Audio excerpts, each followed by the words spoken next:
Bonsoir et bienvenue à tous pour ce troisième cours du cycle consacré aux objets du désir qui porte comme sous-titre Spoliation, trophée, conquête, une constante anthropologique. Avant de commencer, j'aimerais dédier ce cours, et parce qu'on parle depuis 3 semaines maintenant de musées, de destruction, de dilapidation de musées, dédier ce cours aux victimes de l'acte terroriste et barbare qui a eu lieu la semaine dernière au musée du Bardo à Tunis, musée du Bardo, dont il sera un peu question aussi aujourd'hui dans ce cours.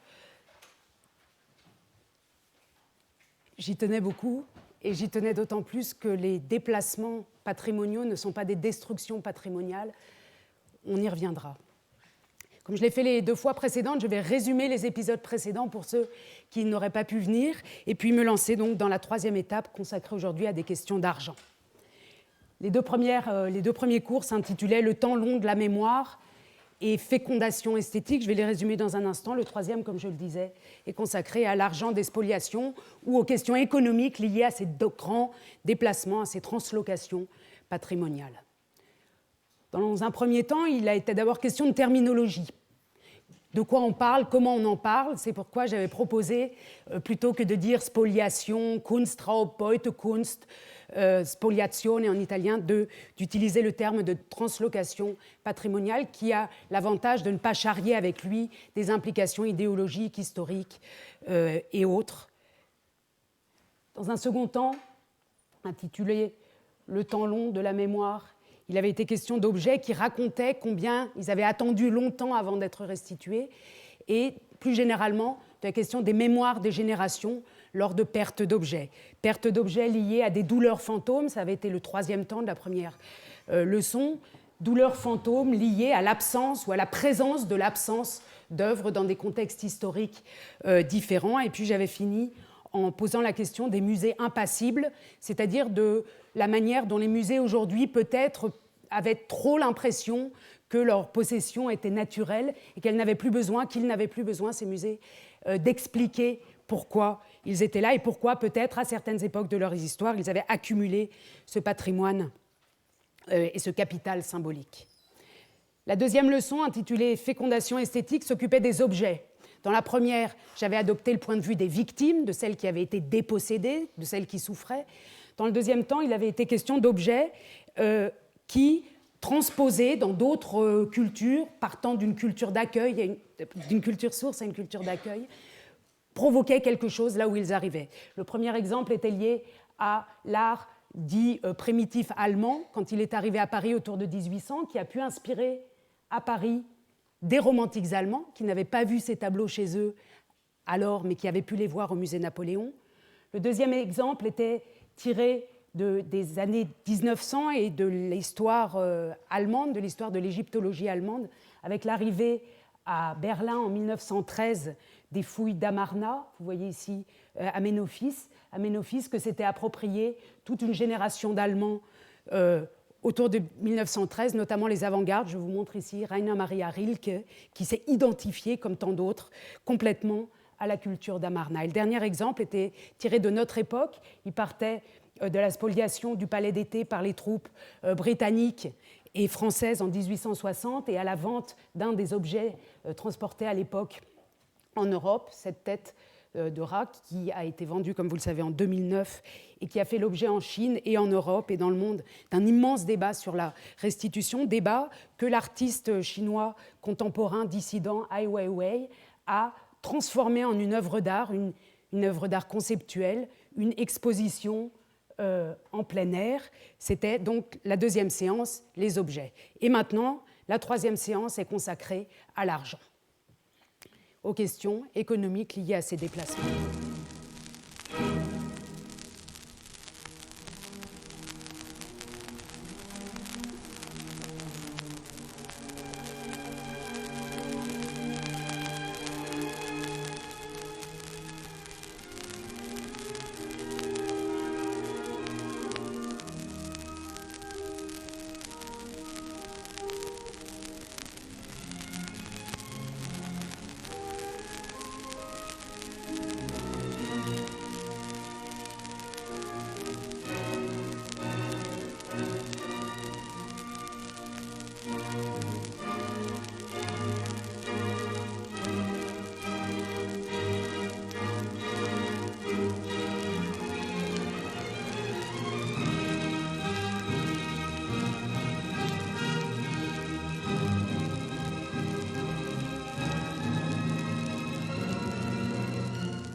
que vous venez de voir maintenant, à l'instant, de manière un peu abrupte, est le début d'un film d'André Cauvin, le grand réalisateur documentaire belge, un film de 1946, où André Cauvin fête, dans ce documentaire, le retour de l'agneau mystique à Bruxelles. Alors, comme vous l'avez constaté, ça commence dans une mine de sel, on y voit de l'or, on y voit des tableaux. Il s'agit de la mine de Merkers, où les réserves de la Reichsbank avaient été mises à l'abri pendant la guerre, et aussi les tableaux de la Nationalgalerie à Berlin. Et par un montage non expliqué sur cette musique de la symphonie héroïque de Beethoven, dans ce mélange, Cauvin nous suggère que l'agneau mystique était aussi là-bas, à Merkers, en Thuringe, ce qui n'était pas le cas, qu'il a été retrouvé au milieu de ces tonnes d'or et qu'on le restitue, qu'on le rapatrie à Bruxelles en 1945. Drôle d'histoire, drôle de mélange qui semble lier, mettre ensemble pour le grand public la question de l'or des nazis, du Raubgold, à la fois l'or du gouvernement allemand, mais aussi ce qu'ils s'étaient approprié, qu'on voit dans les valises, dans l'extrait de film, avec la question de Kunstraub et Beutekunst, qui sont les mêmes termes, et vous voyez que même dans la politique éditoriale contemporaine, les éditeurs n'hésitent pas à choisir des couvertures très semblables pour évoquer ces questions. On a une mise en rapport du butin de guerre, en quelque sorte, de ces grandes dislocations patrimoniales et de la question de l'argent, qu'on trouve souvent du côté donc, des victimes. Le discours dominant, on y reviendra tout à l'heure, ou le discours qui légitime ces translocations patrimoniales ne parle évidemment jamais d'argent. En revanche, quand on adopte l'autre point de vue, le point de vue critique, la connexion est faite extrêmement souvent. Vous voyez ici une caricature de 1805 de Khrouchtchev qui montre Napoléon, donc dans la version française, ce serait en train de libérer les biens du Vatican, et qui, dans la version anglaise, vue de l'étranger, donc, ressemble à un pillard au nez crochu, avec ses adjoints au nez crochu qui mettent de l'or dans des caisses. On est exactement dans cette mise en relation des deux thèmes. Cette mise en relation nous est familière, on l'a vu très récemment dans les grands titres qu'ont suscité l'affaire Gurlitt, l'affaire du trésor de guerre, comme le titrait Libération. Les Italiens étaient encore plus forts puisqu'ils parlaient du tesoro di Hitler, comme si Gurlitt avait à Munich amassé un trésor que Hitler lui aurait confié et qu'il gardait. On voit parfois même en Italie les titres Gurlitt il custode del tesoro di Hitler, alors que c'était sa propre collection. Ou bien, encore plus loin, encore plus fort, dans Die Welt erhielt Wache über den Schatz wie Wagners Drache. Il gardait le trésor comme le dragon de Wagner.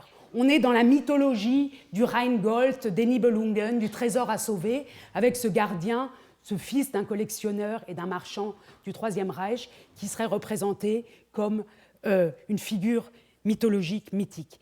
Ce lien entre la question des déplacements d'œuvres d'art, qui relève de l'imaginaire historique ou du fantasme historique, a été complété très récemment par ce film, et en particulier par cette affiche du nouveau film thématisant les spoliations, montré en février dernier à la Berlinale, donc au Festival du film de Berlin, qui thématise la restitution d'un tableau de Klimt aux États-Unis. J'y reviendrai tout à l'heure. Et l'affiche, on le voit un peu difficilement avec le projecteur ici, mais l'affiche est comme de l'or, comme une feuille d'or. Et la femme en or, ici, se bat, comme vous le voyez en haut, pour la justice. Morale, argent, spoliation, restitution, tout ça dans l'imaginaire collectif est mélangé pour faire une sorte de paquet inextricable. Et mon but aujourd'hui est d'essayer, en ayant bien conscience qu'il faudrait des heures pour le désextriquer, de déployer les fils différents de cette question du lien entre argent et déplacements patrimoniaux. L'exposé s'articulera en 3 volets. Le premier s'intitule « Le prix des prises », où il sera question de l'investissement économique lié à ces grands déplacements.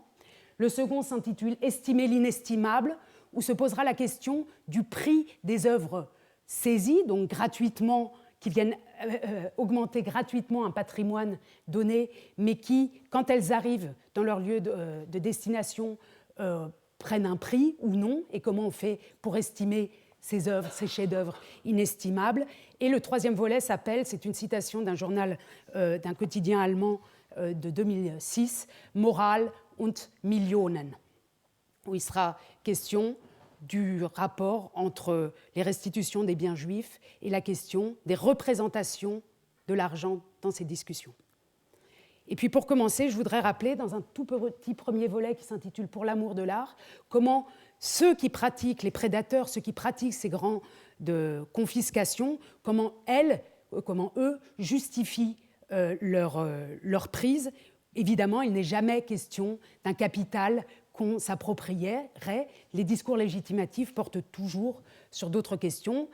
Autour de 1794, c'est surtout la liberté qui justifie ces grands mouvements de centralisation du patrimoine européen à Paris.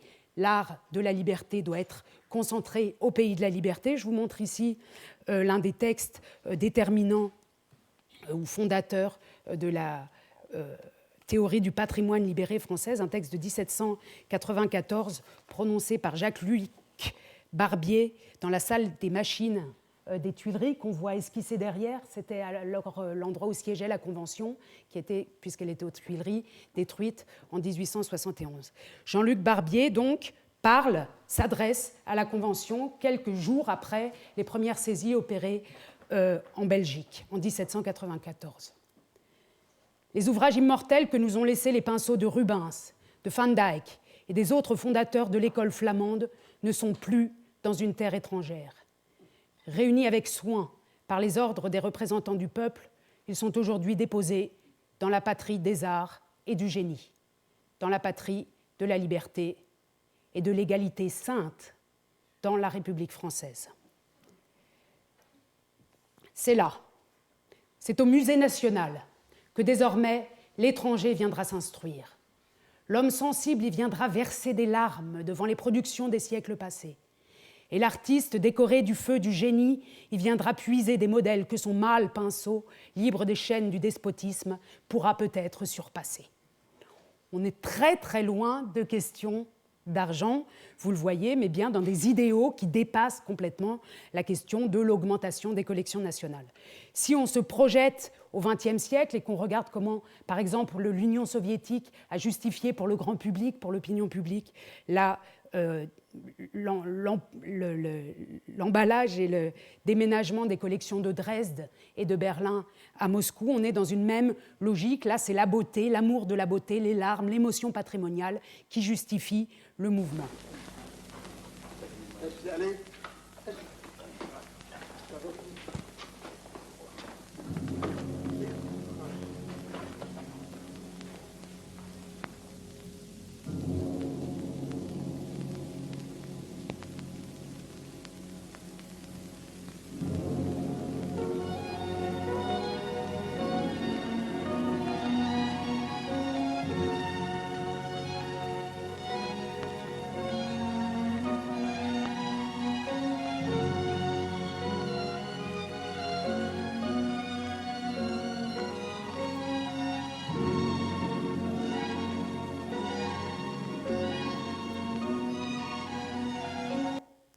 Les officiers russes, dans ce film de 1961 de Leo Arnstam, sont en état de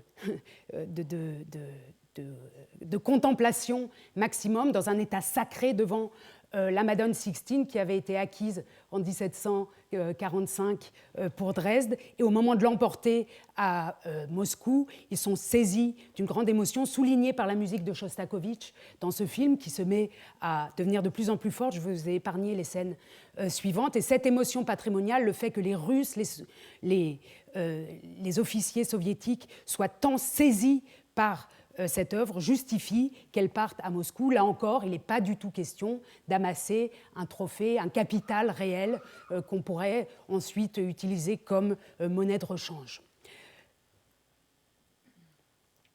Donc, nous en venons contre ce discours officiel, en quelque sorte, à la face cachée des translocations patrimoniales et en particulier à ce que j'appelle le prix des prises, c'est-à-dire au coût, d'abord, dans un premier temps, de ces grands déplacements. Car ces grands déplacements d'œuvres d'art sont des entreprises de logistique considérables et pas seulement des entreprises destinées à appuyer la rhétorique de la liberté ou de la beauté. Nous sommes à Rome, vers 85 avant Jésus-Christ. L'État romain, à cette époque-là, a fait des butins, des prises d'œuvres d'art, après les guerres, une finalité politique. les expositions dans l'espace public de ce genre d'œuvres sont devenues des manifestations éclatantes, politiques aussi, de la pérennité du pouvoir romain. Et à ce moment-là, en 85 avant Jésus-Christ, un bateau arrive sans doute de la région de Grèce, on ne sait pas exactement d'où, sans doute, les archéologues ne sont pas sûrs de la question, vous allez voir de quoi il retourne exactement, sans doute après le pillage de la Grèce par Sylla lors des guerres civiles. Ce bateau, qui devrait arriver en Italie, coule au large de la Tunisie, à Mahdia, et c'est seulement en 1948 qu'une équipe commandée par le commandant Cousteau fait un premier acte d'archéologie sous-marine et retrouve dans ce bateau des quantités d'œuvres d'art en marbre, en bronze, des colonnes, des éléments d'architecture, etc. Je vous en montre simplement quelques-unes, donc des fouilles sous-marines de Mahdia qui aujourd'hui sont conservées au musée du Bardo à Tunis. Cette découverte de l'épave de Mahdia est un grand moment pour l'historiographie des spoliations d'œuvres d'art notamment, puisqu'elle permet pour la première fois de comprendre les routes qu'utilisent les navires, la circulation de certaines œuvres et notamment aussi la taille des embarcations utilisées pour ce genre d'opération.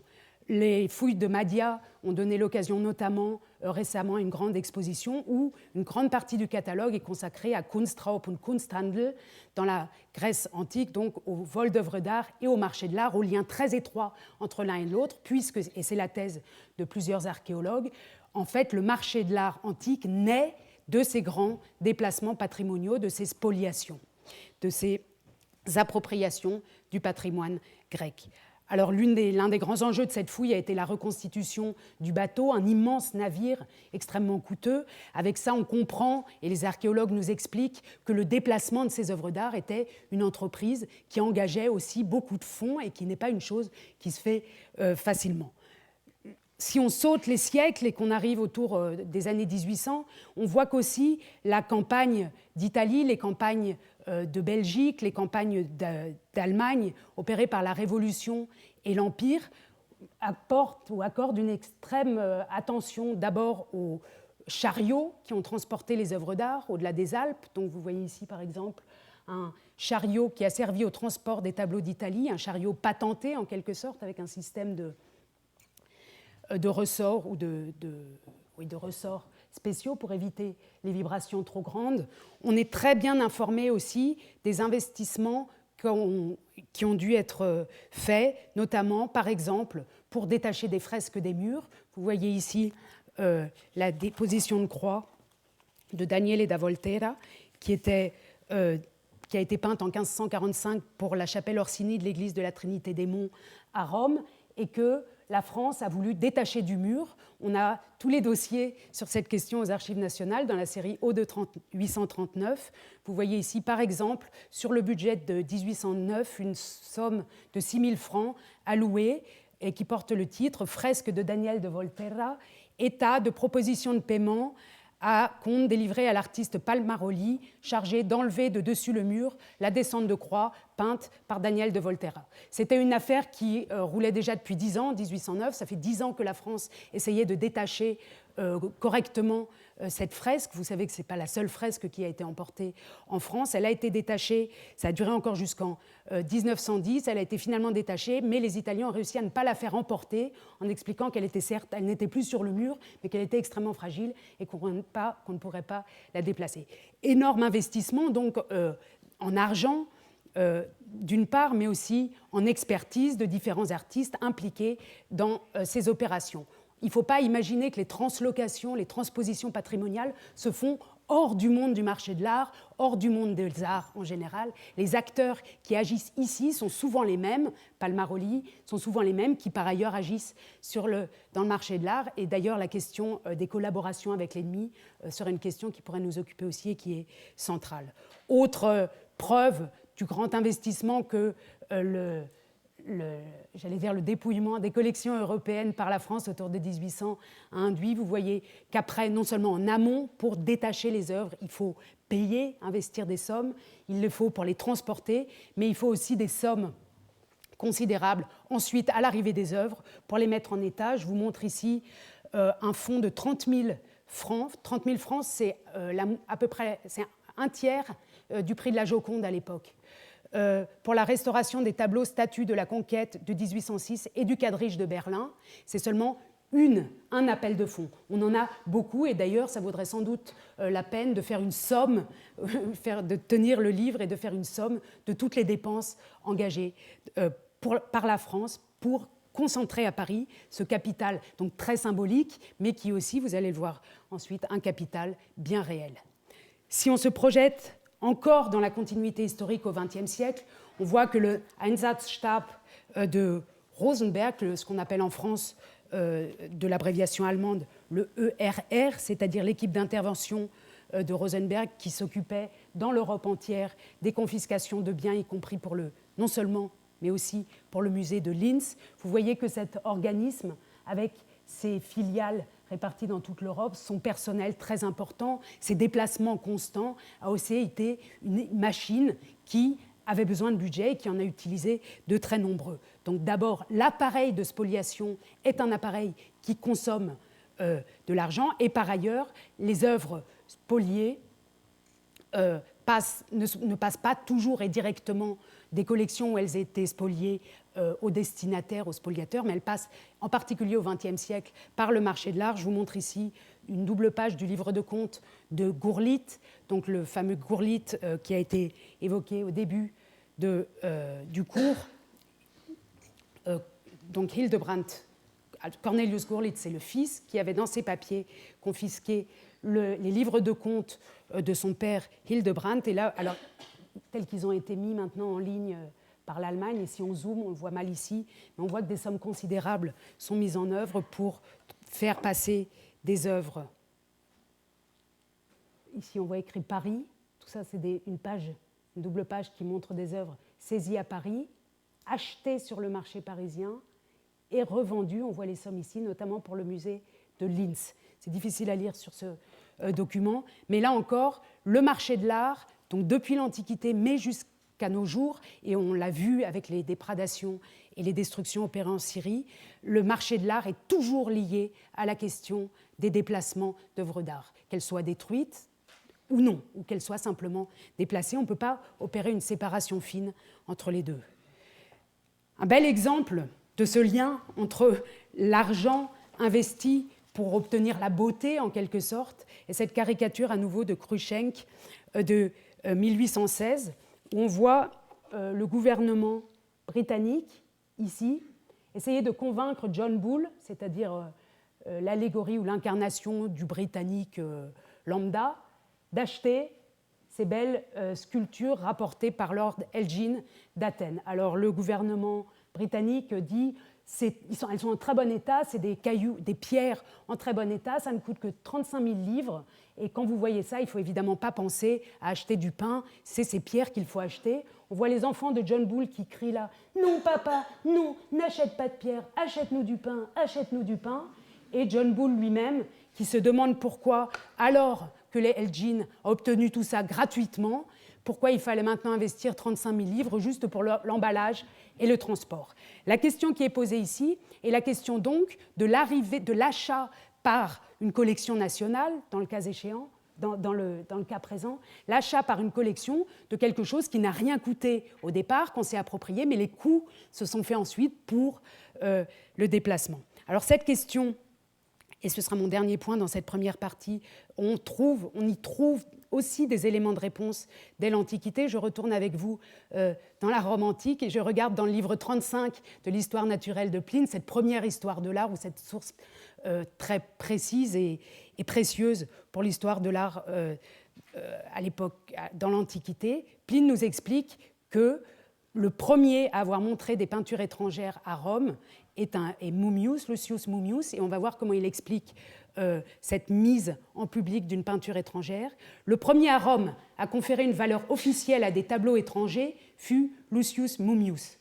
En effet, lors de la mise en vente de son butin, c'est-à-dire son butin venu de Corinthe, le roi Attale avait acheté 600 000 deniers un tableau d'Aristide, représentant Liber Pater. Là-dessus, Mummius, surpris de la somme et soupçonnant qu'il y avait dans l'œuvre quelque chose qui lui échappait, fit récupérer le tableau.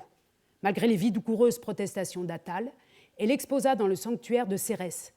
Ce fut, à mon avis, la première peinture étrangère présentée au public à Rome. Alors là, on voit bien comment la prise de guerre faite par ce Lucius Mummius, qui est présenté comme un ignorant qui n'y comprend rien, arrive sur le marché à Rome, vente aux enchères. Le roi Attal achète pour beaucoup d'argent un tableau, et là, Mummius se rend compte qu'il a fait quelque chose sans doute de mal, puisque ce tableau semble avoir une très grande valeur. Il le reprend, donc il ne le vend pas, il le reprend et l'expose en public. Là, on a quelque chose d'extrêmement intéressant entre la question de l'appropriation brutale, de l'arrivée sur le marché de l'art et de la question du musée. Le musée étant un lieu où l'œuvre arrive et n'a plus de valeur marchande, mais plus qu'une valeur symbolique, ce qui me sert de transition pour arriver au deuxième volet de ce cours, estimer l'inestimable. La question qui se pose ici, c'est donc comment des œuvres prises par la force, sans dépenses d'argent ou avec des dépenses d'argent inadéquates auprès des victimes, comment ces œuvres, quand elles arrivent au musée, acquièrent, en plus de leur valeur symbolique, de leur valeur politique, une valeur économique. Comment elles l'acquièrent ou est-ce qu'elles l'acquièrent? Alors nous voici à nouveau avec notre ami Denon, Dominique Vivant-Denon, d'abord en 1807 à Dresde. En 1807 à Dresde, comme en 1945 l'Union soviétique, en 1807 à Dresde, Dominique Vivant-Denon voit la Madone Sixtine de Raphaël et tente de convaincre Napoléon de la faire emporter à Paris. Dresde, c'est-à-dire la Saxe, à ce moment-là est alliée de la France et Napoléon refuse de déposséder un allié. On a la lettre de Dominique Vivant-Denon à Napoléon pour tenter de le convaincre. L'électeur de Saxe m'a fait dire qu'il désirait me connaître, écrit Denon à Napoléon qui n'est pas à Dresde. J'ai pu voir dans sa conversation qu'il n'avait nul goût particulier pour les chefs-d'œuvre qu'il s'est possédés. Extrêmement intéressant, marqueur, ça c'est un marqueur pour nous dans ses discours. Il n'y connaît rien, ça ne l'intéresse pas. Tandis que nous, en sous-texte, nous savons ce qu'il a et ce serait tellement mieux en France. Il n'en offrira cependant jamais aucun à votre Majesté. Les articles d'argent, qui dans les traités ne se payent jamais en entier, pourraient ici se compléter par quelques morceaux qui deviendraient des valeurs effectives, puisqu'ils rentreraient complètement et resteraient éternellement dans le trésor de votre gloire. Donc on pourrait, dans le cadre d'un traité de paix, prendre ces œuvres-là qui arriveraient éternellement dans le trésor de votre gloire, c'est-à-dire qu'ils arrivent au musée, qui est leur destination finale, dont ils ne ressortent plus et qui est la gloire pour des générations entières, qui serait la gloire de Napoléon. Tel petit que fût le nombre des objets qu'exigerait votre Majesté, il serait toujours d'un grand prix. Un seul tableau de Raphaël, il s'agit de la Madone Sixtine, de la collection de Dresde a été payé par le roi Auguste 9000 louis. Il vaut le double pour votre Majesté. Ce n'est point une dépouille que je propose à votre Majesté en lui demandant d'exiger 4 ou 6 tableaux d'une collection qui en renferme 2000, dont 200 sont capitaux, et qui contient des tas d'or, de diamants et de perles. Ce n'est pas mon enthousiasme qui vous parle, sire, mais la conscience de mon devoir. Alors là, évidemment, ce n'est pas le discours officiel de la France à ce moment-là. Elle n'explique pas que les œuvres seront mieux conservées à Paris et plus visibles. Denon explique, pour des raisons de stratégie, bien sûr, et de tactique politique, explique à Napoléon, qui est plus sensible à l'argent qu'à la beauté, qu'une œuvre comme ça pourrait constituer un capital bien réel et utile à Paris. Napoléon refuse. Et Dresde, la collection de Dresde a été la seule de l'espace germanique à être épargnée par les appétits de la France ou de Dominique Vivant-Denon en 1807-1810. Quelques années plus tard, vous voyez Stendhal apparaître dans cette question du capital symbolique et du capital réel. Quelques années plus tard, en octobre 1810, ou dès le début de l'année 1810, Dominique Vivant-Denon est sommé d'établir un inventaire général de toutes les œuvres qui, depuis 1794, ont été réunies au musée Napoléon. Lui-même travaille avec ses collègues à un inventaire raisonné, un catalogue raisonné qui serait un catalogue plus historique, mais Daru, c'est-à-dire le gouvernement économique aussi, le gouvernement de la France, demande qu'on fasse un inventaire statistique. Alors on est dans le grand siècle de la statistique, il va falloir recenser les tableaux comme on recenserait des personnes, sans faire de grands textes sur leur qualité, leur beauté, leurs auteurs, etc., mais qui permettraient de savoir ce qu'on possède. On ignore la vraie raison de cette demande d'inventaire. Ce qu'on sait, c'est que c'était très pressant et donc la demande arrive au début de l'année 1810, Dominique Vivant-Denon, qui n'est pas très chaud pour faire un inventaire sec comme ça parce qu'il veut écrire des textes, laisse traîner. Et en octobre 1810, arrive le jeune Stendhal, encore Henri Bell, qui est chargé par Daru, son cousin, de s'occuper de faire avancer les choses.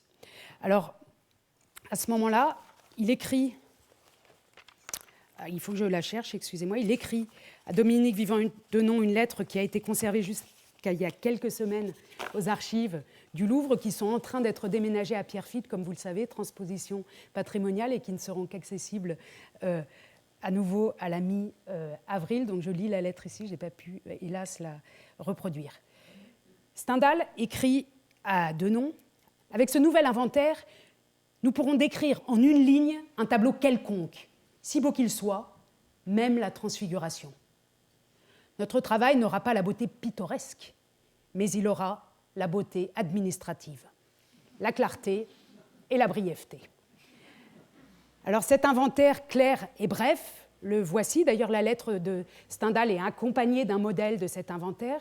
Vous le voyez, les colonnes sont déjà pré-imprimées, elles ne font pas plus que 7 cm de large. Inutile d'essayer d'y raconter beaucoup de choses sur les artistes ou sur les motifs. Et elles se distinguent des autres inventaires qui existent évidemment dans toutes les collections depuis les origines des collections, et en particulier depuis le XVIIIe siècle, où le genre de l'inventaire s'était spécialisé. Elle a une colonne, une double colonne que vous voyez ici, prix de l'estimation de l'objet et prix de l'estimation du cadre ou du piédestal. Alors ça, pour nous, c'est une source considérable, puisque d'abord, c'est la première fois qu'on note le prix d'œuvres arrivées dans des musées, le musée étant l'endroit où on ne les vend pas, où elles ne vont pas ressortir. Donc pourquoi, s'interroge-t-on, pourquoi cette colonne prix? Alors la colonne prix, je vais entrer tout de suite dans les détails, mais je vous montre qu'elle marche absolument en tandem avec la colonne origine. Dans la colonne origine, il ne faut pas penser qu'on trouve des origines comme Paris, Berlin, etc. On trouve les origines, on trouve le propriétaire précédent, pape, roi de Prusse, etc. Enfin, donc c'est une origine qui est un capital symbolique. À qui les a-t-on prises? Il y a aussi l'ancienne collection du roi pour les œuvres qui venaient de Versailles. Donc ici, en quelque sorte, c'est la colonne capital symbolique. Où est-ce qu'on a pris, dans quel capital, justement, dans quel capital avons-nous saisi ces œuvres et pourquoi ce lieu précédent leur apporte une valeur symbolique. Et puis juste à côté, donc, la colonne prix d'estimation de l'objet. La grande question, c'est comment estimer un objet qui, par exemple, comme le groupe du Laocoon ou comme la Transfiguration, n'avait jamais bougé de Rome, des collections pontificales dans un cas et dans l'église pour laquelle elles avaient été peintes dans l'autre cas, depuis le début du XVIe siècle. Comment donner un prix à ça? Alors vous voyez, je suis entrée dans les détails pour 3 exemples, que la Transfiguration, ici, est estimée 1,5 million de francs. C'est une somme qui, évidemment, est complètement abstraite, qui devait représenter beaucoup d'argent. On sait qu'elle représente 10 belles maisons dans les quartiers bourgeois de Paris, ou 7 fois et demi la rente d'un duc. Beaucoup d'argent. 1,5 million. Le groupe du Laocoon, 1,5 million. Et l'Apollon du Belvédère, 1,5 million. Ces 3 œuvres-là posent la barre très haut. Ce sont les œuvres qui, dans l'histoire du goût, dans l'histoire de l'Europe, étaient de toute façon les top dry, je dirais, les top au top de l'imagination ou de la culture européenne. Mais en plus, on leur met un prix qui maintenant va correspondre, un prix réel, enfin, un prix fantasmé réel, qui va correspondre à leur valeur symbolique. Les voilà, pour 1,5 million. Et alors, l'inventaire Napoléon a l'extrême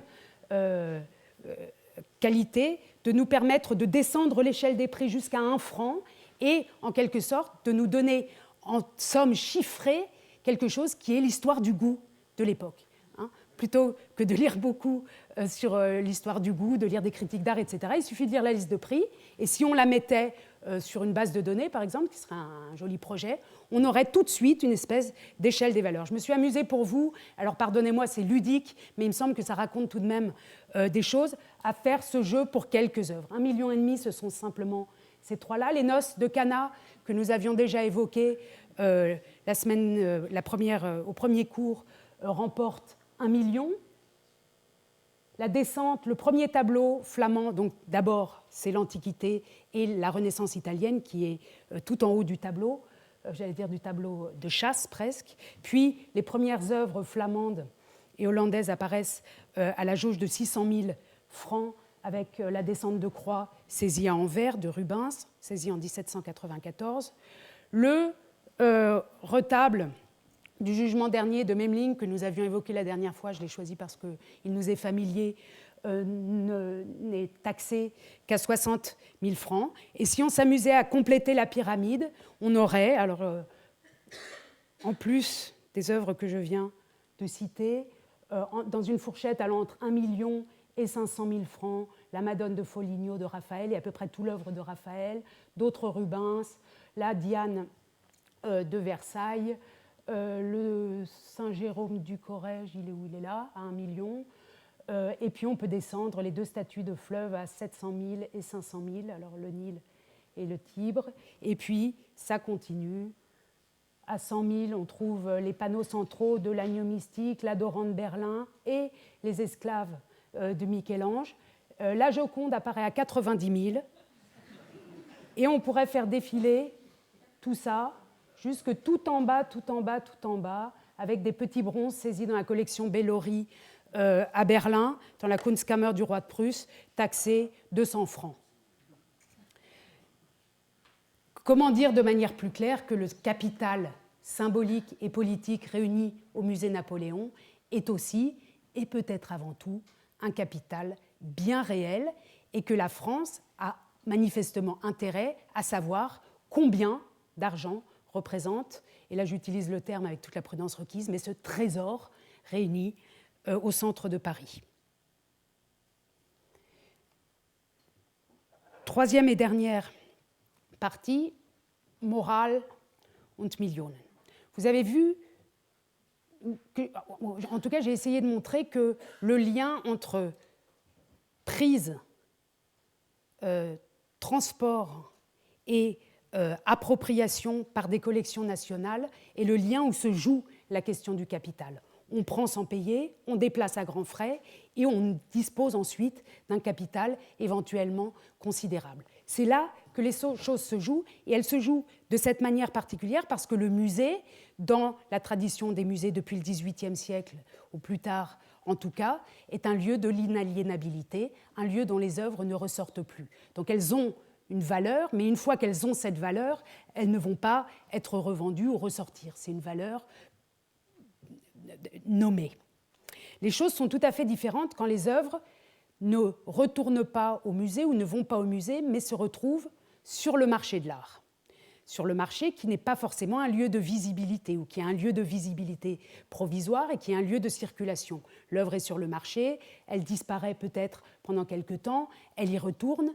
Et cette question-là fait que depuis un certain nombre d'années, les questions des restitutions d'œuvres spoliées par les nazis aux familles juives d'Europe est une question qui, dans les médias, est toujours associée à la question de l'argent. Je vais prendre deux exemples dans un instant.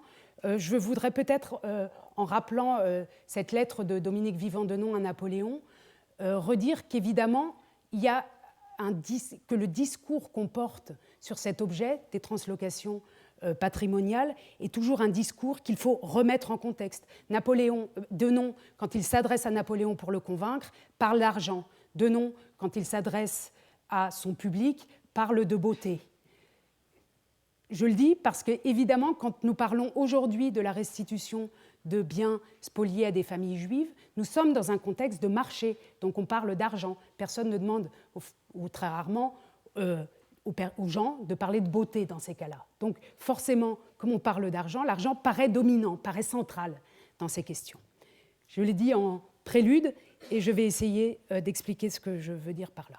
Je prends 2 cas qui sont déjà des cas historiques puisqu'ils ont une dizaine d'années, et même plus, leur terme a une dizaine d'années. Nous sommes d'abord à Berlin en 2006, lorsque cette scène de rue de Ernst Ludwig Kirchner, jusqu'alors conservée au musée Die Brücke à Berlin, lorsque cette œuvre est restituée par la ville de Berlin contre le désir du musée, contre l'opinion publique berlinoise, aux descendants de la famille où cette œuvre se trouvait pendant la guerre.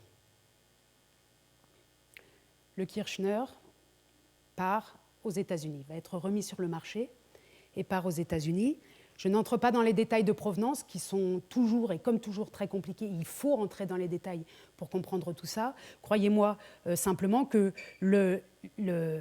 l'œuvre peinte en 1913 avait été acquise très vite par le collectionneur Alfred Hess, qu'il est mort avant la guerre, que son fils et sa veuve ont dû le vendre, qu'il est allé dans une collection, puis dans une autre collection, et qu'il a fini par être vendu en 1980 sur le marché de l'art, et par être acquis par le musée Brücke à Dahlem, le musée Brücke à Dahlem étant la fondation des créateurs du Brücke Museum eux-mêmes qui ne souhaitaient pas être dans les collections nationales allemandes puisqu'ils avaient été victimes de la politique de Entartete Kunst. Donc les peintres du groupe Die Brücke qui vivaient encore après la guerre n'ont pas souhaité que leurs œuvres, ou en tout cas ont souhaité qu'elles soient dans un lieu à part, et ce lieu à part, c'était le musée Die Brücke, qui est un musée dans la nature, à la périphérie du centre de Berlin. Je vais revenir tout de suite sur quelques détails. Le deuxième cas, à Vienne, en 2006, le tableau d'Adèle Bloch-Bauer, peint en 1907, qui mesure 1,38 m par 1,38 m, à la peinture à l'huile, mais avec de l'or réel. Ce portrait quitte pour 135 millions de dollars la collection du Belvédère de Vienne, où elle était, pour aller aux États-Unis. C'est dans la liste des tableaux les plus chers qui ont fait les prix les plus élevés sur le marché, la plus chère. Alors à ce moment-là, dans la presse allemande, se déploie toute une campagne qui accuse, en quelque sorte, ou qui sous-tend que les descendants des familles spoliées ne s'intéressent qu'à l'argent.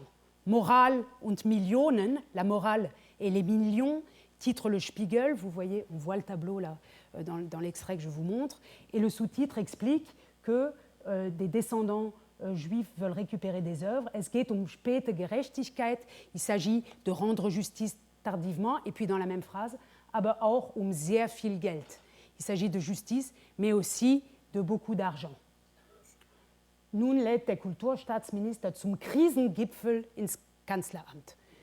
Séance de crise à la chancellerie. Qu'est-ce qui se passe? Et la grande inquiétude des musées à ce moment-là, il y a 10 ans, des musées allemands, était de se voir vidés de leur collection par ces personnes qui sont en partie des avocats, avides d'argent et qui n'auraient, sous-tend la presse, qu'une envie, reprendre ces œuvres pour les remettre sur le marché et en priver les musées.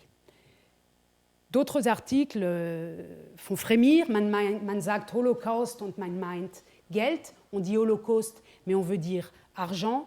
Ou encore Geschäft mit dem Erbe, les bonnes affaires avec l'héritage. Encore un titre du Spiegel. Les 3 articles que je vous ai montrés sont des articles de personnes extrêmement respectées.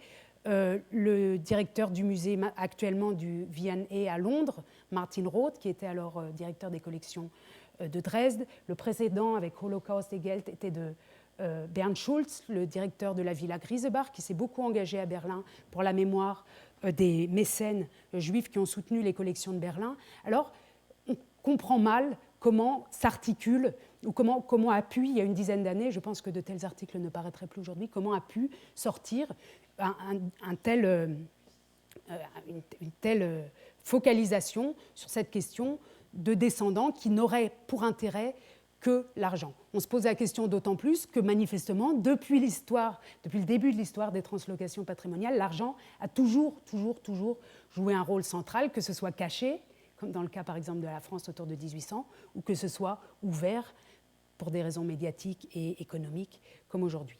Alors ce que les médias racontent peu ou racontent mal ou ignorent ou n'ont pas envie de raconter, c'est que ces deux tableaux, la Straßenszene de Kirchner, remise sur le marché en 2006, et le portrait numéro 1 d'Adèle Bloch-Bauer, remis également sur le marché en 2006, sont allés l'un et l'autre dans les mains d'un collectionneur, Ronald Lauder, le fils d'Estée Lauder, elle-même émigrée hongroise, dont les parents étaient arrivés au début du XXe siècle à New York, Estée Lauder étant, comme vous le savez tous, la reine des cosmétiques milliardaires que l'on connaît. Son fils, donc, Ronald Lauder, a ouvert depuis plusieurs années à New York une galerie qui s'appelle Neue Galerie, qui porte donc un titre allemand et qui est consacrée, comme il l'explique, à l'art autrichien et à l'art allemand. Et sur la page web de ce musée, on voit en effet le portrait d'Adèle Bloch-Bauer qui lui a coûté donc on ne connaît pas les prix réels, mais plus de 130 millions de dollars, et d'autre part la Straßenszene qui à l'époque avait fait aussi un prix record. Il présente ses œuvres dans une galerie située au centre de New York, une galerie ou un musée public qui recrée l'atmosphère de Vienne autour de 1900. On est dans une espèce de lieu symbolique de mémoire, un musée qui recrée une atmosphère qui est l'atmosphère des origines de Ronald Lauder et de son ami mort il y a quelques années, Serge Sabarski, avec qui il a eu l'idée de ce musée. Donc ce musée, en rachetant sur le marché des œuvres restituées à des victimes des spoliations, les rachète et les remet en circulation en quelque sorte dans un lieu qui est quelque chose comme une Vienne fantasmée en plein New York. Alors là, on voit comment, avec de l'argent, on peut créer du sens. Avec beaucoup d'argent,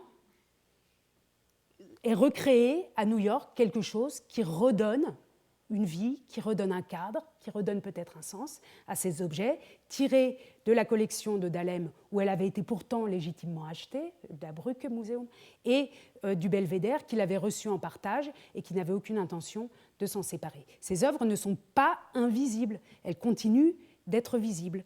Elles font, en quelque sorte, dans ce cadre, œuvre de mémoire. Le musée Neue Galerie comporte deux cafés. Le café Sabarski, qui est meublé d'imitations, de répliques de meubles viennois de Hofmann.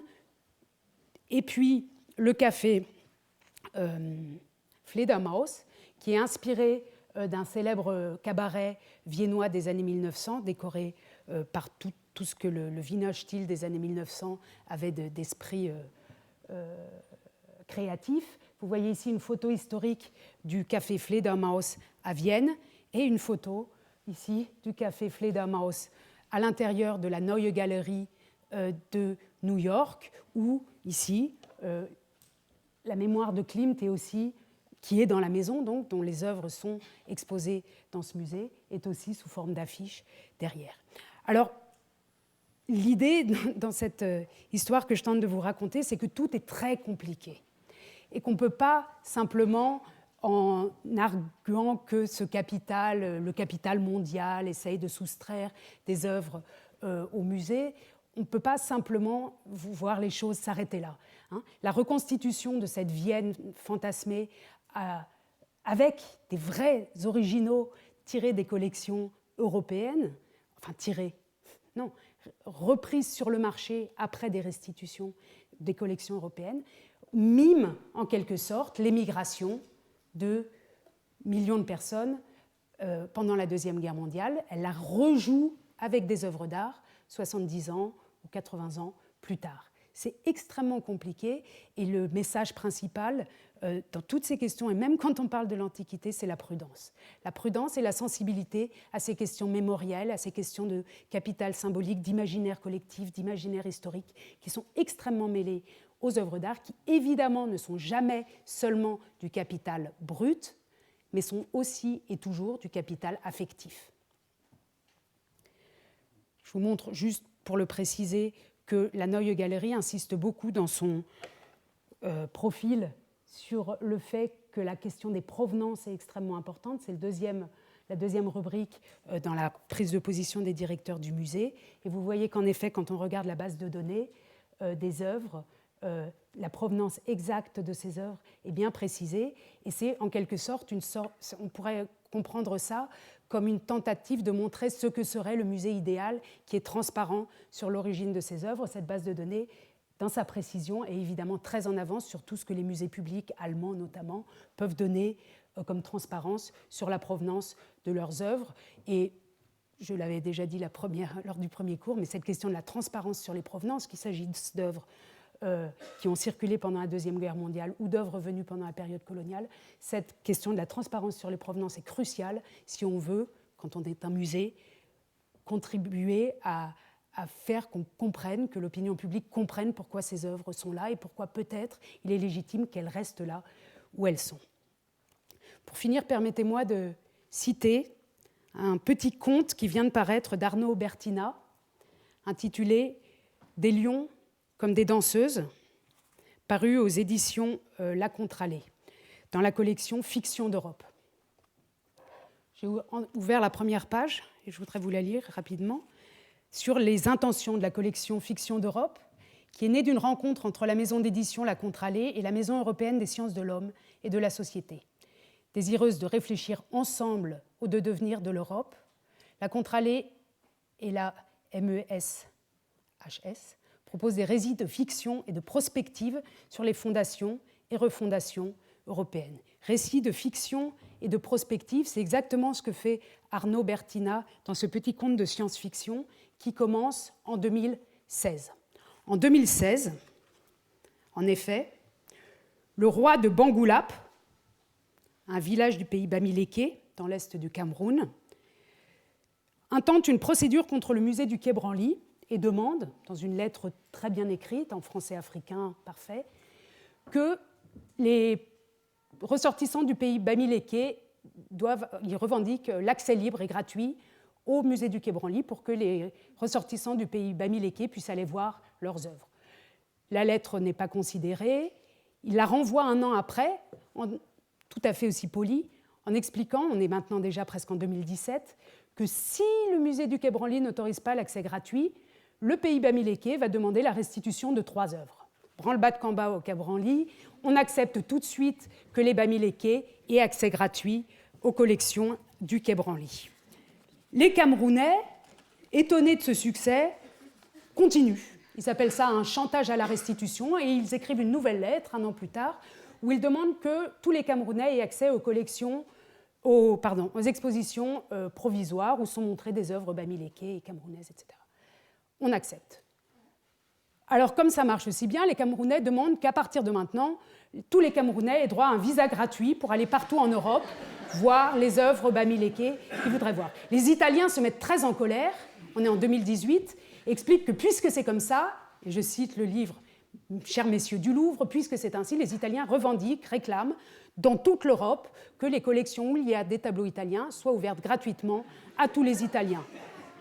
À ce moment-là, les Camerounais, contents d'avoir mis en œuvre une dynamique européenne, demandent au Louvre que, puisque manifestement l'Europe considère qu'elle a des racines africaines, puisqu'elle laisse entrer les Camerounais gratuitement, que maintenant, il faudrait qu'elle prête ces grands chefs-d'œuvre, Bellini, Delacroix, etc., qu'elle les prête en garde partagée de temps en temps, de manière provisoire, à l'Afrique, pour que l'Afrique puisse voir ces chefs-d'œuvre.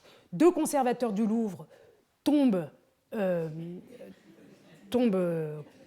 les pommes, à la Commission européenne en apprenant cette demande. Les Italiens sont vexés, les Français demandent eux aussi que finalement tout soit ouvert, et je vous lis les 2 passages à la fin de cette petite nouvelle de science-fiction.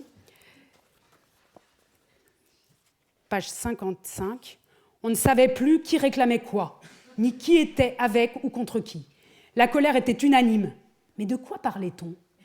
Du ressentiment français à l'égard des Italiens ? De celui des Italiens à l'égard des Éthiopiens, qui pourtant ne l'ouvraient plus depuis qu'on leur avait rendu ce grand truc en granit épais bien moche ? Ou de celui des Anglais à l'égard du reste de l'Europe britanniquement perçu comme un piège et un boulet ? Bref, c'était la guerre. Une guerre d'usure, une guerre des nerfs. Rendue furieuse par la provocation italienne, la France demanda à son tour, officiellement, en avril 2019, la gratuité pour tous dans tous les lieux de culture. C'était la guerre, une guerre hystérique, mais une guerre tout de même. Seuls les chefs du pays bamiléké affichaient une forme de sérénité. Matois, ils observaient depuis le début de la procédure un phénomène insoupçonnable. Puis tout le monde était furieux, donc personne ne pouvait s'en rendre compte et nommer la chose. Mais voilà, l'Europe était en train de devenir gratuite. Un cercle vertueux était enclenché qui pourrait amener les chefs à débarrasser leur propre culture de toutes les traces de la rapacité européenne. Si l'Europe devenait gratuite, il y avait fort à parier, étant donné les rapports infinis existants entre les deux continents, que l'Afrique est elle aussi à brûler certaines idoles, dont le dieu Pognon, à réapprendre une certaine gratuité, une chance. Ce dieu-là était chez eux nettement plus jeune, ses racines étaient peu profondes, elles seraient faciles à extirper. Ce qui n'était pas le cas de l'Europe, loin de là.